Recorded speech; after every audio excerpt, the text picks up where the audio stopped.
as people have been taking this course and they've been learning this on how to do goal setting and coming to terms with maybe their ego goals aren't actually the best goals for them, what have been some of the things that you've heard, like as feedback from some clients you've worked with? Has there been resistance and pushback? Gosh, I mean, I can share one from my fiance even, because of course he has to prototype everything I do before it goes to the community. So, I mean, he's a CA, he is a CFO, he's very much in the numbers, and he's always been the one focused on making money. Whereas I've always been focused on like the impact and the scale and the fun. And when we did this exercise together, what was really interesting was that his goal ended up being more connection time with family and friends, because that's what he was missing. And my goal ended up being financial, because I needed the profit to invest in the impact. And that's why I was continually hitting my head against the wall.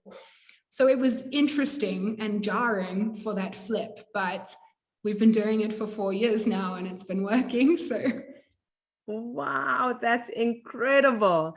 And you use the word profit. And I think sometimes for people who are building businesses, especially when they're coming from an empowerment space, whether it's self-development, wanting to help, wanting to share a message, and it's really coming from a pure, authentic place, I find that the hurdle they run into the most is generating profit. It's their relationship with money, because there's this underlying feeling that if I want to do good for the world, I shouldn't be profiting from it. Have you ever experienced that?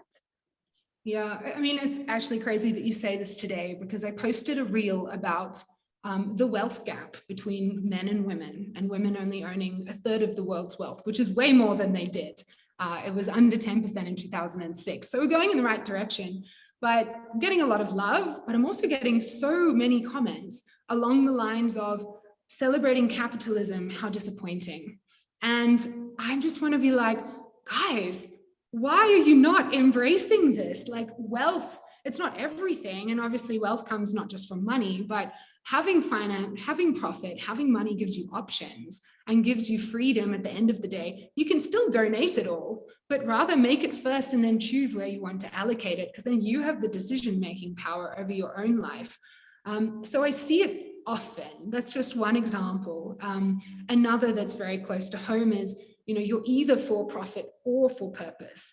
And when we started Future Females, we did every single thing free because we wanted it to be available and accessible to everyone. But we burnt out. We were funding a company in 3 different countries from my and my co-founders' like wallets. And our mentor, I just remember, sat with us and he was like, you're teaching women to empower themselves, and yet you're not willing to charge for your own value. Like, how hypocritical is that? And I just thought, you're exactly right. So we started charging, and we had our biggest event ever, was the one where we started selling tickets. So it's definitely an issue, but it's something that we need to work on. Oh, and you emphasize the choice, right? Kate Gray speaks about money being unit of choice. If you don't have choice, you are stuck. You end up having to do things out of necessity anyway, and ending up having to morally compromise or take on a second job that you don't really believe in order to, substitute or reach the people you want to reach. And also, let's not forget that with profit, you get to reach more people. The purpose and the message gets more amplified, right? The more money you make, and because you can just help more people. So I love that. I love that your mentor sat you down, because I think so many women need that, right? And I want to get especially based on this line of conversation, I saw a video by Mel Robbins where she spoke about her issue with charging. So she knew that she had this big issue when it came to charging. And she said she developed this philosophy, and basically anytime, no matter what amount people would give her, anytime people would call on the phone and say, Mal, I'd like to book you for this engagement and we're going to pay you X amount. This is her first response. And she wrote it down and she said, I was going to say it every time. And she said, I usually charge double that, but I'm willing to speak to you and see if we can come to a mutual agreement. And I thought that is so important. And the reason I'm asking you this is I want to know, did you have to develop philosophies or principles or practices that allowed you to get comfortable starting to ask for money? That's a really good question. Do you know, I think a couple of things. So I felt comfortable asking for money, but once it started coming in, I felt a huge burden of responsibility. And I think that often coaches can feel like that. I felt responsible for someone else's outcome, which is impossible as a coach. You can give people the framework, but they still have to take their own journey. And so I started associating money with that stress and anxiety, and almost went backwards after I'd gone forwards. I'm a marketer. I've marketed other people's products for 10 years. So putting a price tag on it wasn't too hard for me. I know other people obviously struggle with that. But yeah, after it started coming in. And then I actually sometimes share my first year of revenue graph with people.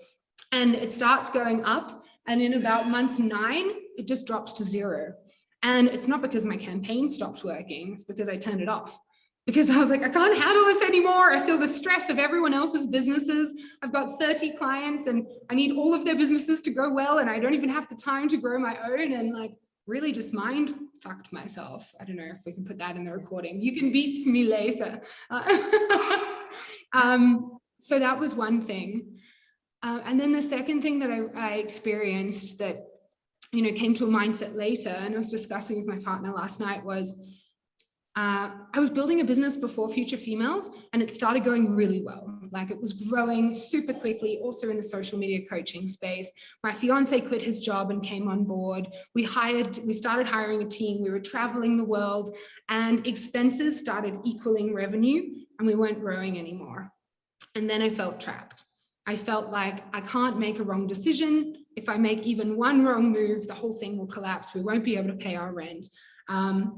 And what I've realized that has flowed through to now is me not actually even wanting to know what my financial position is. Or not now, but after that, and just blocking it out completely. So personal stories, but it's something that I've had to work through a lot. Oh, what you're sharing is actually something I have heard, and it's something that is quite common. I believe I've even done it.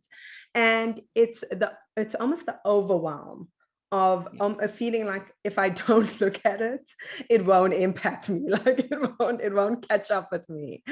So, I know a lot of people on this call are relating in some way or another. For, some people, it is a money thing. They either so deeply in debt, or they're starting to make money, or they've got some sort of a burden with money and they're refusing to look at it. For some people, it's something completely different, a relationship falling apart, their health, or whatever it is. And they're like, what, if I don't go to the doctor and the doctor actually tells me I'm sick, I'm not sick. Or if I don't speak to my partner and I don't tell them what the issues are, maybe there are no issues. So how did you know, like, if we just, so how did you actually start the process of getting comfortable looking at your finances and starting to deal with them and starting to work through them? I'm a very positive person naturally. I'm like, if anyone else has done the Enneagram, I'm like the enthusiastic visionary. Like, I just look forwards. I never look back. But what I realized is that I was repeating my mistakes. And also, when I'm coaching goal setting and visioning, I always talk about the law of inertia, which is you'll keep moving in the same direction unless acted on by like a big external force. And that becomes your life trajectory. And that's often why you'll make a decision, or you'll set a New Year's resolution, or you'll create a habit. And then a few days later, you're back, or even months. And you wonder, like, how can I break this pattern? And so that's what I realized. I was repeating my patterns. I was running launches, and they were successful, but they weren't incrementally succeeding against each other. So I really had plateaued. And it was entirely because I was building from zero every time, because I wasn't allowing that self or business reflection. Practically, how I do it is just block time. It's so easy to think looking backwards doesn't grow. And so rather, like, create content or do my ad campaigns, but blocking that time and just having a really strict process. I do it with my co-founder once a month, just going through everything in detail. That's what I do.